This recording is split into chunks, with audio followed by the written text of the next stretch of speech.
So the universe is encouraging me to share my ideas, and this is my political ideas, okay? I think that everybody who has, okay, number one, here we go, taxes.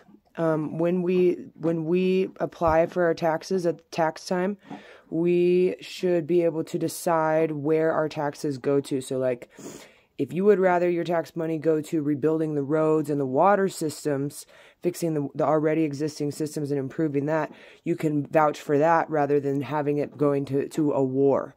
You can say, I do not want my tax money going to building weapons, that kind of thing. Okay, so speaking of weapons, the next part is anybody who wants to carry a weapon on them should be required to take, first of all, a weapons class. And in order to even get the weapon, they have to take a weapons class, and they have to know how to not only like literally take apart the gun, and I'm talking mostly a gun. I'm not like, I mean, now that I'm saying it out loud, like it's like I'm talking guns. So they have to know how to like build the gun. They have to know how to like build and rebuild the gun, and study the history of guns, and then moreover, they have to take peace studies classes. They have to, on a regular basis, initially they have to take a peace studies class to get the gun, and then on every year they have to update the peace studies classes. Moreover, I think any police officer or government official officer should be required to take peace studies classes in order to hold a badge. I'm talking whether you want to be a police officer to the president. They should have, that should be a requirement to have that just knowledge under their belt. And that is specifically because people will better understand what they are standing and fighting for. And it will make them stop and think more then react and just pull out a weapon to solve a problem, something that seems to be a problem. So my other idea when it comes to politics is the losing party. So since our apparently like open government, when it comes down to it, it always comes down to a Democrat and a Republican. There's other candidates with other parties, but it always comes down to a Democrat and a Republican, and it generally ends up coming down to about 50-50. So whomever, my suggestion is then that the losing party would then become the vice president, because then both parties get represented, but in a different, and I'm sure I have no idea how the judicial system works and like why that wouldn't work, but the thing is that there's the majority of the population of the planet is actually pretty young. And so, like, you know, we as people on a planet that share resources, you know, if you have too much of anything, it ends up turning sour. It ends up turning against you, whether it's money, friends, power, whatever. I guess maybe not God. I guess you could never have too much God or love, but, I don't know if that's really a good idea, because there might be some logistical, like, rule, but the thing to realize is that, you know, it is our nature to, like, make these rules for ourselves, and then we end up breaking them, and then we end up setting more rules, and I just think that, as we try to, as certain rules are set and time is spent making these rules, more and more information comes our way that makes us want to change these rules, and it can end up being more preventative maintenance. It actually causes more problems and harm than solves, and it gets sold to us as some kind of safety measure, and it's not. It creates fear of the unknown, and we shouldn't be afraid of things that we don't know about or understand, in the sense that, why should we know everything? Why should everything be known or unknown to us? You know, it's like, it's, but I think that's all that I can think of when it comes to politics. I want to believe in it. I want to believe that there's good people wanting to do good things in the political realm,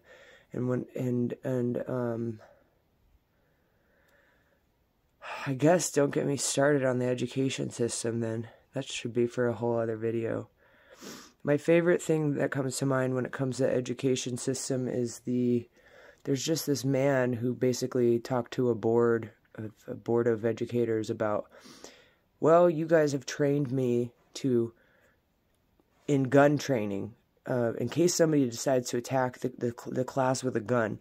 You've actually given me the responsibility to choose who to save in a scenario, one child over another or my own life, how to handle this. You've given me that kind of responsibility, but you can't trust my ability to make decisions when it comes to the only subject that I've actually studied, which is something like math. You know, I went to college for math. I know how to teach math. I can advise you about math, but you won't take my opinion on math. But you're going to let me go into a classroom and decide whose life is worth saving. Like, this is not a fair dynamic. And yeah, because to me at this point the education system just seems like an indoctrination, a way of indoctrinating people out of their creative individuality and uniqueness. And it costs too much to go to college. In the name of the community, people go to college to better, they better themselves. They go to college in the name of a community that will never accept them for who they are. And and I don't mean to sound like a downer here. Like, I do think that there's hope, but it costs way too much to go to school for jobless, you know, it's like, I've seen too many people come out of these colleges with debt that just get a normal regular job that you could get without having a college degree. Hey, now, don't try me. And no, I don't like that. Excuse me. Ooh, don't even. You can go in your bed. Go in your bed. See, the thing is like, I really don't care if she's in my bed, but I guess it's a domination thing. It's like, if that's what's going on, I don't even believe that half the time. And that's the other, so yeah, the political system. Another thing that I want to put out there is, oh, this is a good one, is with the food stamps. I think it's conniving. It's conniving that people cannot go get hot food with their food stamps. I think that is not right, and I think that more places should be encouraged. More places should be encouraged to accept food stamps, like small local places, so that like local farms and local businesses can actually get involved with, you know, so that people that are on food stamps can be involved within that community. I have to say that food stamps, like, I just got a text message today that food stamps are going down this month. And they were up all this past year with the COVID. Can you please stop? Food should never be political. She's leaning. Nova, sit. Good girl. But we don't need to touch it. Nope. Nope. Thank you. Here. Please lay down.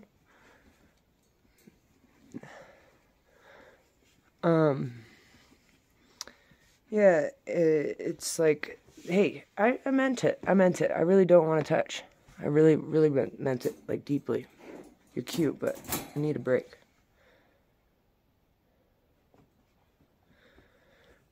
So, yeah, these food stamps, we get these food stamps. I've used them for a few years, and they have helped me. There have been magical moments where I've gotten amazing food from them. And it's funny when working with what you got, without calling myself poor, it's made me have to get creative and see, like, what my options are, step outside my comfort zone.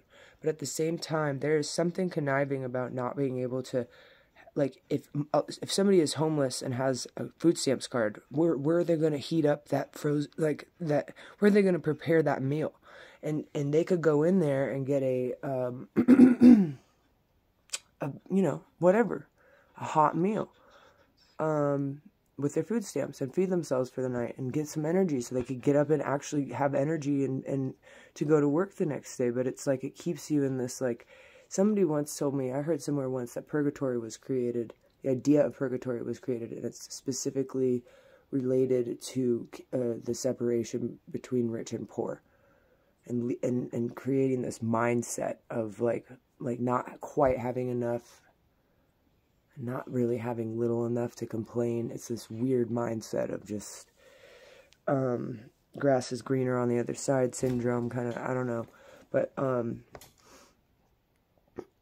the way that if food ever becomes political, bad things happen. People are hungry, animals are hungry. It requires people, but it doesn't require massive, like, corporate operations to feed somebody. Like, somebody could have a small little piece of land, tiny little piece of something, and make themselves a garden and feed themselves. You know, if respectfully done, you know, it's like thoughtfully taken care of. And being thoughtful only just like means, like, if you're under a lot of pressure, it's really hard to be thoughtful and to take your time to plant seeds and watch them grow, because if you're always having to, like,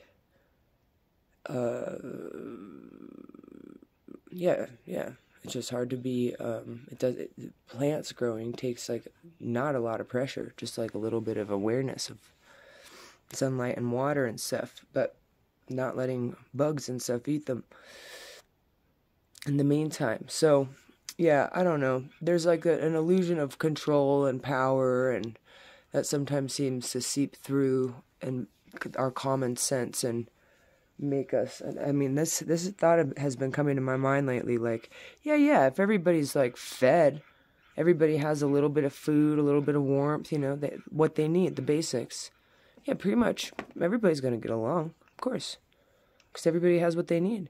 But once that stuff runs out, see how fucking quick your friends are there for you. And I don't expect them to be there for you, because you probably wouldn't be there for them.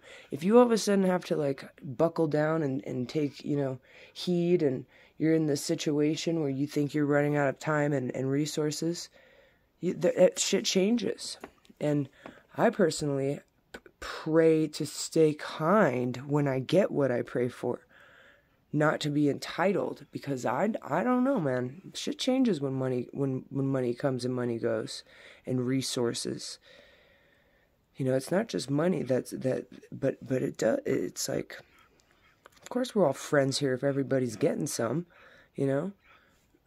But if one person's not, or if, like, all of a sudden everything runs out, just see how quickly your friends are there for you. See how quickly the rules apply to everyone, you know. And it's just like, it's sad, it's unfortunate, yeah. But this is the other thing, is that it is bad. There are bad things happening, annoying, bad, boring, terrible, you know, monstrous things happening. But there are also very good things happening. And that's what all at the same time. The good and the bad happens at the same time. And, you know, to call it good or bad, whatever, you know, it's just... So those are some of my ideas when it comes to politics. You know, like, the food thing is a deeper issue to me. I think the food thing is also a matter of, you know, I mean, you know, life or death. You know, it's like you got the medical system dividing up. I don't know where I read it or heard it, but it's like, you know, the doctors are all divided up. Like, your dental insurance is separate from your health insurance, like, even though your mouth is a part of your body, like, these weird separations that get, you know, make you, like, divide your own self, you know, into parts. Even, you know, I don't know, the way that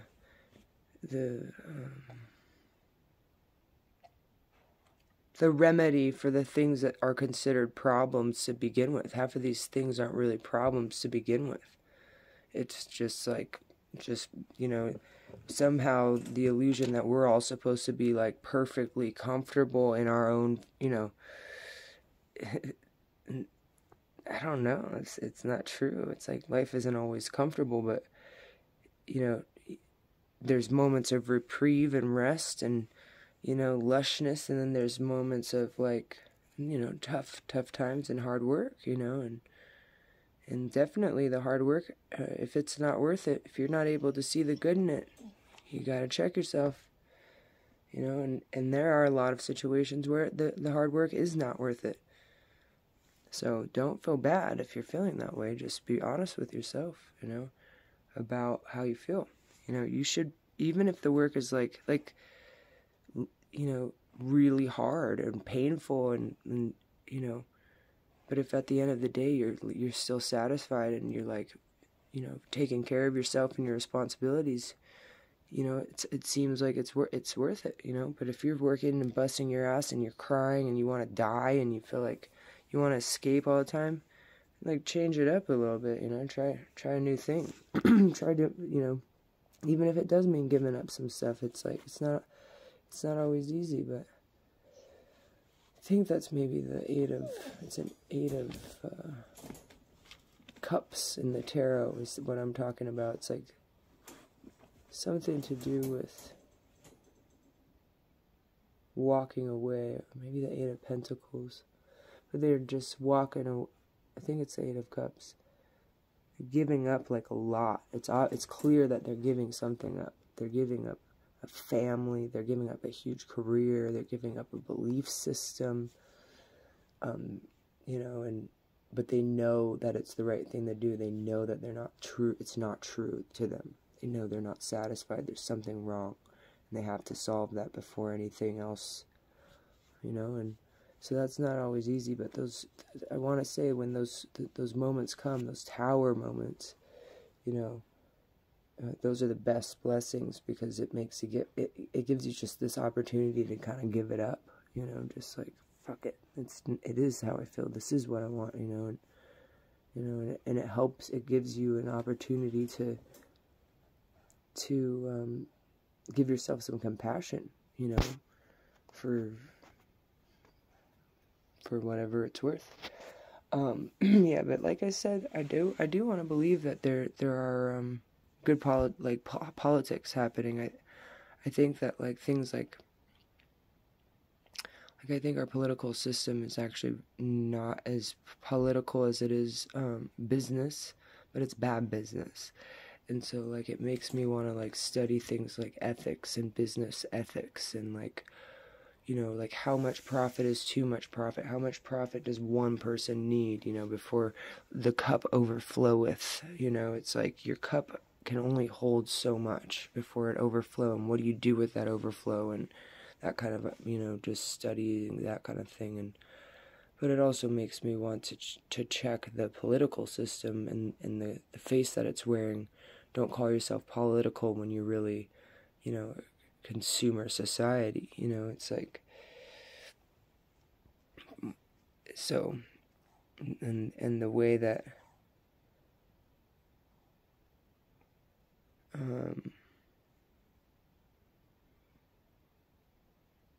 basic needs and common sense, most people you're not supposed to know everything, and there's this face that's like, why don't you know what's going on here?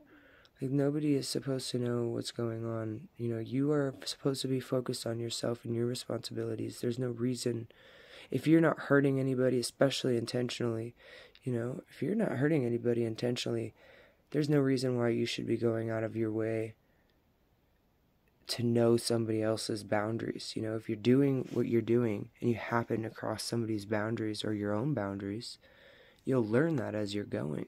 But to be expected to know whose boundaries can be crossed when and where, when you're actually supposed to only be focused on figuring out your own responsibilities and boundaries, is insane, is not applicable. No. Okay? So